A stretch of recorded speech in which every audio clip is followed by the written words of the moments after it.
नमस्कार मित्रों, संस्कृत दर्शन चैनल में आप सभी का स्वागत है। पिछली वीडियो में हमने रामायण से संबंधित प्रश्नों को देखा था। 51 प्रश्न देख लिए थे और 52 से आज स्टार्ट कर रहे हैं। और इस वीडियो में हम रामायण से संबंधित सभी प्रश्नों को ख़त्म कर लेंगे लगभग। और अगली वीडियो से हम यूजीसी नेट के जो पुराने पेपर हैं उनको आपके सामने प्रस्तुत करेंगे, जिससे आपको अत्यधिक लाभ हो सके। तो आगे चलते हैं, 52 प्रश्न देखते हैं। और 52 प्रश्न है, वाल्मीकि रामायणानुसारम सुग्रीवस्य पत्न्या नाम आसीत्। वाल्मीकि रामायण के अनुसार सुग्रीव की पत्नी का नाम था। तो वाल्मीकि रामायण के अनुसार सुग्रीव की पत्नी का नाम था रुमा। तो 52वें प्रश्न का आंसर हो गया सी। तो आगे चलते हैं। जैसा कि मैंने पहले ही बताया था कि इसमें जो प्रश्न हैं उसके स्रोत जो दे रखे हैं वो उसके नीचे दे रखे हैं। जैसे ये 52 प्रश्न का स्रोत है वाल्मीकि रामायण किष्किंधाकांड 26/42 गीता प्रेस की ये बुक है और पेज नंबर 711 पे आप देख सकते हैं इस प्रश्न को। अब 53वां प्रश्न देखिए। 53वां प्रश्न है, सागर लंघने के त्रयो जनाः समर्थाः। तो सागर लांघने में 3 कौन से लोग समर्थ थे? तो एक तो हनुमान जी, एक गरुण, एक वायु। तो 53वें प्रश्न का आंसर हो गया बी। तो हनुमान, गरुणो, वायुश्च। अब आगे चलते हैं। 54वां प्रश्न देखिए। 54वां प्रश्न है, अजयस्य पितुः नाम किम। अज के पिता का नाम क्या था? तो अज के पिता का नाम रघु था, रघु। तो बी आंसर हो गया 54वें प्रश्न का। तो इसी प्रकार आप देखते चलिए। और प्रश्न देखिए। 55वां प्रश्न है, अश्वमेध यज्ञ वर्णनम रामायणस्य कस्मिन् कांडे। अश्वमेध यज्ञ का वर्णन रामायण के किस कांड में है? तो अश्वमेध यज्ञ जो है वो कब किया गया था उसके बारे में कह रहे हैं। तो ये सब राम जब लौट आए थे अयोध्या उसके बाद का अध्याय है। तो उसके बाद का अध्याय है उत्तरकांड। उत्तरकांड में ये वर्णित है। तो 55वें प्रश्न का आंसर हो गया बी। तो आगे चलते हैं। 56वां प्रश्न देखते हैं। 56वां प्रश्न है, मंदोदर्याः पतिः कः। मंदोदरी के पति कौन थे? तो मंदोदरी किन की पत्नी थी? रावण की। तो 56वें प्रश्न का आंसर हो गया ए, रावण। 57वां प्रश्न देखते हैं। अधस्तनवाक्यानां सत्य असत्य पर्यायेषु समीचीनम विचिनुत। तो ये नीचे प्रश्न दे रखे हैं वाक्य, और इन वाक्यों में से समीचीन जो सत्य हैं उनको सत्य और असत्य हैं वो असत्य छांटना है। तो रामायणीया कथा महाभारते न प्राप्यते। ये सत्य है क्योंकि रामायण की कथा महाभारत में प्राप्त नहीं होती है। रामायणीय कथा महाभारते प्राप्यते असत्य है। उसमें कहा महाभारत में रामायण की कथा कहाँ है? असत्य हो गया। इसी प्रकार महाभारत कथा रामायणे न प्राप्यते, सत्य। महाभारत की कथा रामायण में कहाँ है? सत्य है। डी, महाभारत कथा रामायणे प्राप्यते। महाभारत की कथा रामायण में प्राप्त है, असत्य है। तो ये हो गया आंसर इसका 57वें प्रश्न का डी। पहला असत्य और बीच के दोनों सत्य हैं और अंतिम असत्य है, क्योंकि रामायण की कथा महाभारत में नहीं प्राप्त है। तो ये कह रहे हैं कि रामायणी कथा महाभारते न प्राप्यते। रामायण की कथा महाभारत में नहीं प्राप्त है, सत्य है, क्योंकि रामायण पहले हुई है, महाभारत बाद में हुआ है। तो रामायण से जो कथा ली गई है वो महाभारत में प्राप्त हो सकती है, और ये रामायणीय कथा महाभारती प्राप्यते ये सत्य कहा गया है इसमें। तो अर्थात ये प्राप्त है। महाभारत कथा रामायणे न प्राप्यते, महाभारत की कथा रामायण में प्राप्त नहीं है, अर्थात महाभारत बाद में हुआ है तो रामायण में कैसे प्राप्त हो सकती है इसकी कथा। तो सी सत्य हो गया और डी असत्य हो गया इसका। तो 57वें प्रश्न का आंसर हो गया डी। आगे चलते हैं, 58वां प्रश्न देखते हैं। 58वां प्रश्न है राम लक्ष्मणयो अध्ययनम कुत्र जातम। राम और लक्ष्मण अध्ययन के लिए कहाँ गए। तो वशिष्ठ मुनि के आश्रम गए, तो वशिष्ठ से आश्रम में। तो 58 का प्रश्न का हो गया डी आंसर।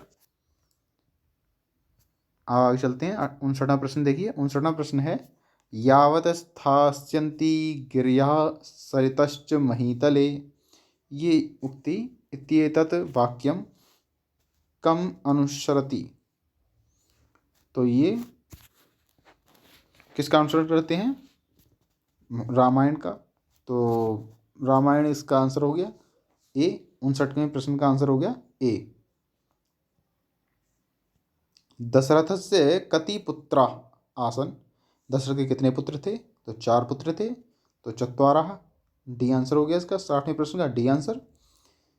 अब 61वां प्रश्न देखिए। 61वां प्रश्न है सीता स्वयंवरे एषम धनुः केन भग्नम। सीता जी के स्वयंवर में एषम धनुः, ये धनुष किसने तोड़ा। तो राम के द्वारा तोड़ा गया। तो 61वें प्रश्न का आंसर होगा सी। जो धनुष था वो राम ने तोड़ा था। तो सीता स्वयंवरे एषम धनुः केन भग्नम, तो इसका आंसर हो गया सी, राम के द्वारा तोड़ा गया। 62वां प्रश्न है सीता केन हृता। सीता का अपहरण किसने किया या किसके द्वारा किया गया। तो रावण के द्वारा किया गया। तो 62वें प्रश्न का आंसर हो गया ए। इसी प्रकार आगे चलते हैं। 63वां प्रश्न है वाली केन हतः। वाली को किसने मारा या वाली किसके द्वारा मारा गया। तो राम के द्वारा। तो 63वें प्रश्न का आंसर हो गया सी। और ये BHU AET 2012 में आया, अच्छा प्रश्न है। इसी प्रकार ये है 64वां प्रश्न देखिए। 64वां प्रश्न है रावणस्य भार्या का। रावण की पत्नी कौन थी। तो मंदोदरी रावण की पत्नी थी। तो डी आंसर हो गया। 64वें प्रश्न का आंसर हो गया डी। अब आगे चलते हैं 65वें प्रश्न पर। 65वां प्रश्न है रामेण को लंकाधिपति कृता। राम के द्वारा लंका का राजा किसे बनाया गया। तो विभीषण को। तो 65वें प्रश्न का आंसर हो गया बी, विभीषण। हाँ, तो इसी प्रकार आगे चलते हैं। 66वां प्रश्न देखते हैं। 66वां प्रश्न है एक पत्नी व्रत धरा कहा। तो एक पत्नी का व्रत धारण करने वाले कौन थे। दशरथ जी की भी 3 पत्नियां थीं, रघु की भी कई पत्नियां थीं, दिलीप की भी। तो राम जी की एक ही पत्नी थी। तो इसका आंसर हो गया बी। 66 का आंसर बी, राम। एक ही पत्नी व्रत धरा कहा जाता है ना। तो 67वां प्रश्न देखते हैं मधुराम नाम पुरीम कश्चक्रे। मधुराम नाम पुरीम कश्चक्रे। तो इसका प्रश्न का आंसर है 67वें प्रश्न का डी, शत्रुघ्न।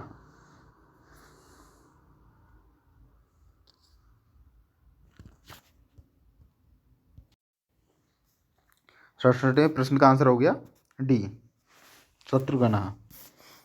तो आगे देखते हैं 68वां प्रश्न देखिए। कुशः कस्य सुतः। कुश किसका पुत्र था। तो राम का पुत्र था। तो रामस्य। तो 68वें प्रश्न का आंसर हो गया ए, रामस्य। अब आगे चलते हैं 59वां प्रश्न देखिए। 69वां प्रश्न है सागर लंघन समये हनुमतो बल परीक्षा कया कृता। तो सागर पार करते समय हनुमान जी की बल परीक्षा किसके द्वारा की गई? तो इसके बारे में कहा गया है। तो इसमें प्रश्न में आंसर हैं, 4 दे रखे हैं विकल्प: सुरसया, सीतया, राजलक्ष्म्या, आदित्येन। तो 69वें प्रश्न का आंसर है सुरसया।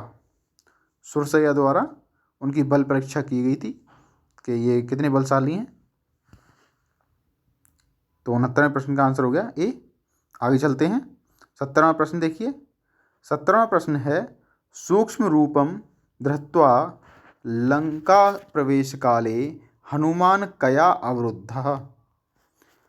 सूक्ष्म रूप धारण करके लंका में प्रवेश करते समय हनुमान को किसके द्वारा रोका गया? तो लंकिन्या इसका आंसर है सी। 70वें प्रश्न का आंसर हो गया सी, लंकिन्या द्वारा रोका गया। तो आगे चलते हैं। 71वां प्रश्न देखते हैं। 71वां प्रश्न है राम कथा में जटायु आख्यान कौन सी अर्थ प्रकृति है? तो ये अर्थ प्रकृति के बारे में पूछ रहे हैं, ये आख्यान कौन सी अर्थ प्रकृति का है? तो राम कथा में जटायु का जो आख्यान है वो आपका प्रकरी अर्थ प्रकृति का है। प्रकरी, ये कई सारी अर्थ प्रकृतियाँ होती हैं, तो उनमें से ये प्रकरी अर्थ प्रकृति का है। तो 71वें प्रश्न का आंसर है सी, प्रकरी, प्रकरी अर्थ प्रकृति। तो इसे आप देख सकते हैं, इसका भी स्रोत है नीचे दे रखा है। 10 रूपक पुस्तक है बैजनाथ पांडे जी की, और पेज नंबर 22 पर इस प्रश्न को देख सकते हैं। और ये प्रश्न भी अच्छा है, UPGIC 2009 में आया हुआ प्रश्न है। 72वां प्रश्न देखिए। 72वां प्रश्न है रामायणे सुग्रीवादि वृत्तम अस्ति। रामायण में सुग्रीवादि व्रत हैं, तो ये किस प्रकार के हैं? तो ये पताका। रामायण में सुग्रीवादि व्रत हैं पताका। तो 72 का ए आंसर हो गया। इसको भी आप देख सकते हैं, इसके स्रोत में नीचे दे रखा है इसका स्रोत। आप देखिए, आगे चलते हैं। 73वां प्रश्न देखिए। 73वां प्रश्न है देशे देशे कलत्राणि देशे देशे च बांधवा तम तु देशम न पश्यामि यत्र भ्राता सहोदरा। उपयुक्त श्लोक में महत्व प्रतिपादित है। किसका महत्व प्रतिपादित है? सहोदर भ्राता का। तो 73वें प्रश्न का आंसर है डी।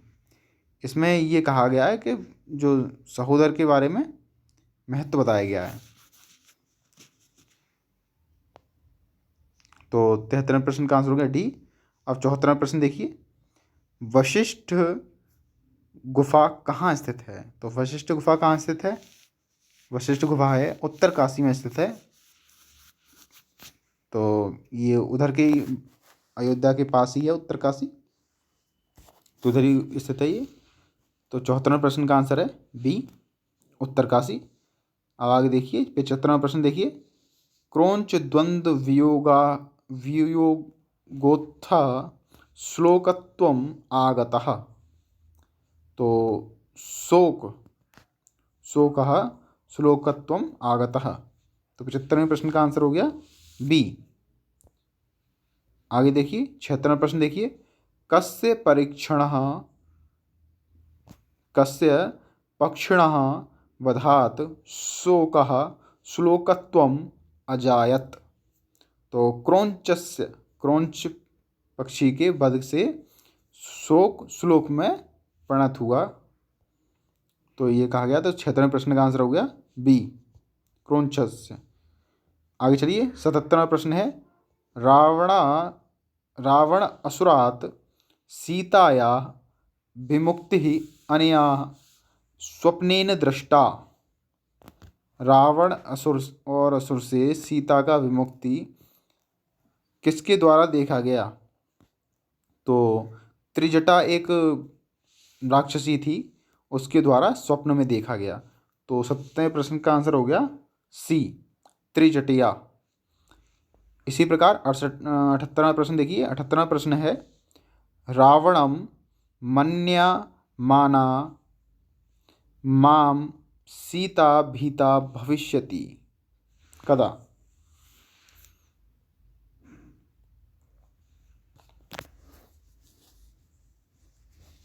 तो इसके बारे में कहा गया है द्रुजातिरिव संस्कृत भाषणे, ये गंधर्व जातिरिव प्राकृत भाषणे, और तीसरा है राक्षसो जातिरिव पैशाची भाषणे, मनुष्य जातिरिव लोक भाषा भाषणे।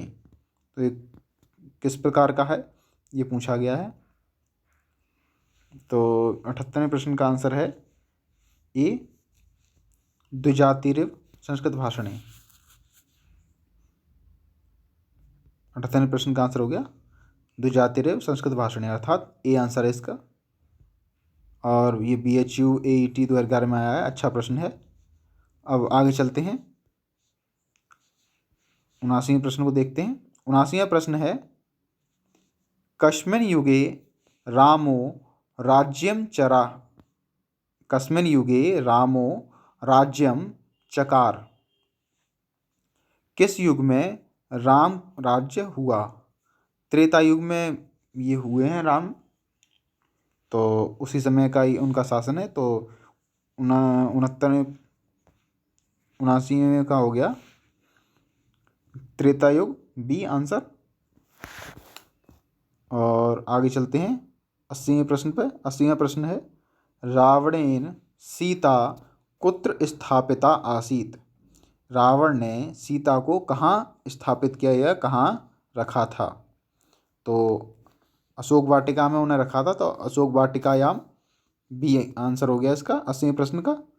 और आगे चलते हैं 81वें प्रश्न देखते हैं क्रौंच वधम विलोक्य माम, क्रौंच वधम विलोक्य मां निषाद प्रतिष्ठां त्वं गमः शाश्वती समः इति श्लोकम कह उच्चारितवान। और इसको दूसरे तरीके से भी बोला गया प्रश्न को, मां निषाद प्रतिष्ठाम उक्ति किससे संबद्ध है। तो ये वाल्मीकि संबद्ध है, तो इसका आंसर हो गया डी 81वें प्रश्न का। आगे देखिए 82वां प्रश्न देखते हैं। 82वां प्रश्न है रामायणे श्लोक संख्या भवति, तो रामायण में कितने श्लोक संख्या है। तो बी इसका आंसर हो गया 22,000 और 25,000 के बीच में है, अर्थात 24,000 है। तो ये बी आंसर हो गया इसका 82वें प्रश्न का, B answer. UGC code 25D में 2015 में आया था, अच्छा प्रश्न है। और 83वां प्रश्न देखिए। 83वां प्रश्न है रामायण आश्रितम काव्यम एतत् भवति, और इसको दूसरे तरीके से भी बोला गया, दूसरा प्रश्न इसको एषु किम रामायण आश्रितम भवति, इनमें से कौन सा रावण पर आश्रित है। जो बुक दे रखी हैं 4, इनमें से कौन सी आश्रित है। तो न्यसदीय चरितम ये इसी पर आश्रित है, और शिशुपालवधम न्यसदीय चरितम नहीं है, और न्यसदीय चरितम नहीं है। और किरातार्जुनीयम ये भी नहीं है इस रामायण पर आश्रित। शिशुपालवधम ये भी इस रामायण पर आश्रित नहीं है। रघुवंशम रामायण पर आश्रित ग्रंथ है, तो इसका आंसर हो गया 83वें का डी। तो आगे चलते हैं 84वें प्रश्न देखिए।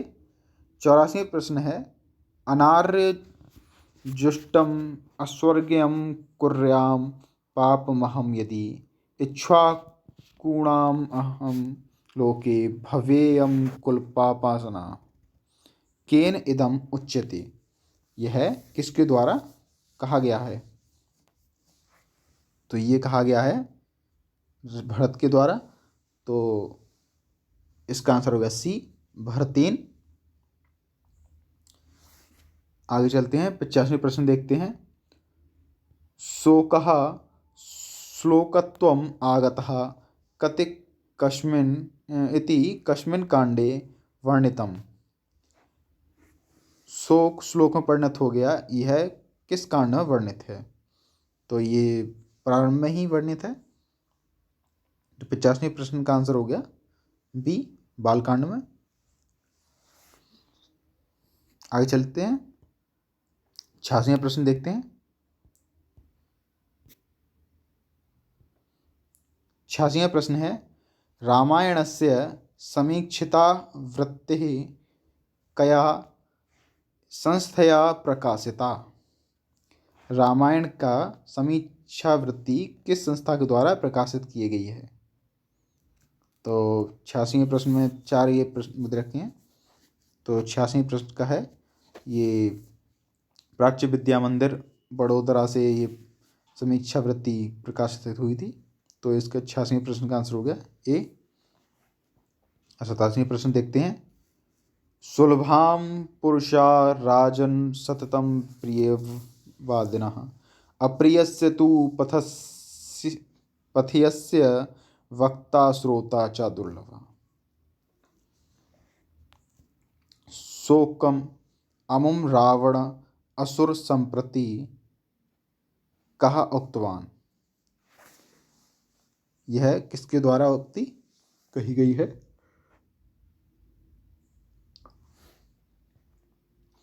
तो इसमें 4 विकल्प दे रखे हैं। तो ये रावण के लिए मारीच ने कहा था।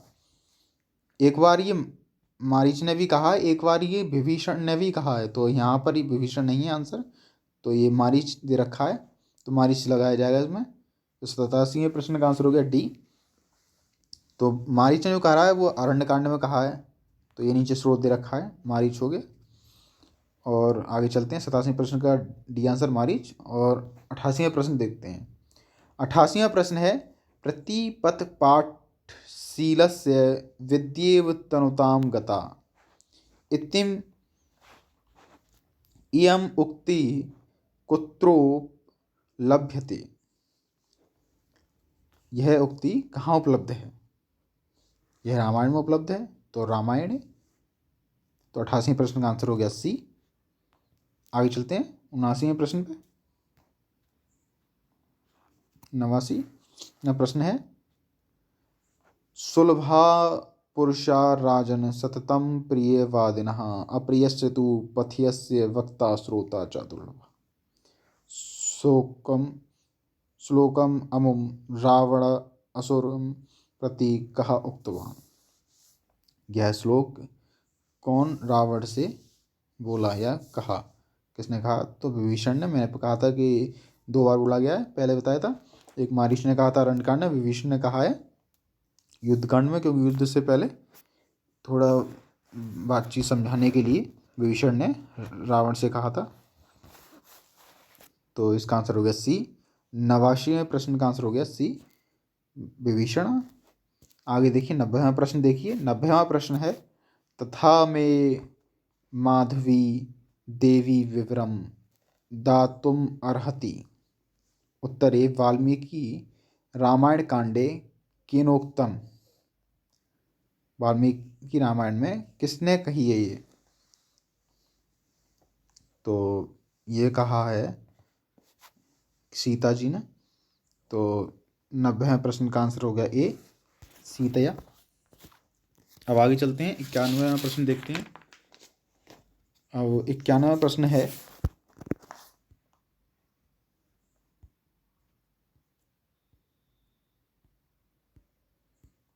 91वां प्रश्न देखिए। 91वां प्रश्न ये है ना अहम जानामि केयूरे ना अहम जानामि कुंडले नूपुरे त्वभिजानामि नित्यं पाद अभिवंदनात्। ये अयम श्लोकः, ये श्लोक कहाँ का किस संबंधित है, कहाँ का है। तो ये रामायण का है, तो रामायणस्य इसका आंसर हो गया। और ये किष्किंधा कांड में कहा गया है, तो ये स्रोत नीचे दे रखा है। अब 92वां प्रश्न देखिए। 92वां प्रश्न है धर्म सारम इदम जगत। यह जगत धर्म का सार है, इस वाक्य वाला ग्रंथ है। तो वाल्मीकि रामायण। 92 का आंसर हो गया बी। आगे चलते हैं 93वां प्रश्न देखिए। 93वां प्रश्न है सुंदर कांडस्य क्रम संख्या का वर्तते। सुंदर कांड की क्रम संख्या क्या है। तो सुंदरकांड की संख्या है 5, तो इसका आंसर होगा डी 93 प्रश्न का। और 94 प्रश्न देखिए। 94 प्रश्न है वाल्मीकि रामायणे पंचम कांडम अस्ति। वाल्मीकि रामायण में 5वां कांड है सुंदरकांड है 5वां कांड। तो 94 प्रश्न का आंसर हो गया बी। आगे देखिए 95 प्रश्न है हनुमतो लंका यात्रा कस्मिन कांडे वर्णिता। तो हनुमान जी की लंका यात्रा किस कांड में वर्णित है? सुंदरकांड में वर्णित है। तो इस प्रकार ये हमने 95 प्रश्न देखे रामायण के। और आज के लिए बस इतना ही। अगली वीडियो में मैंने बताया था कि यूजीसी के जो पुराने पेपर हैं वो देखेंगे, जिनसे कि आपको यूजीसी से संबंधित जितने भी प्रश्न आते हैं उनके बारे में जानकारी हो सके और आपको अत्यधिक लाभ हो। तो नमस्कार मित्रों, जय हिंद।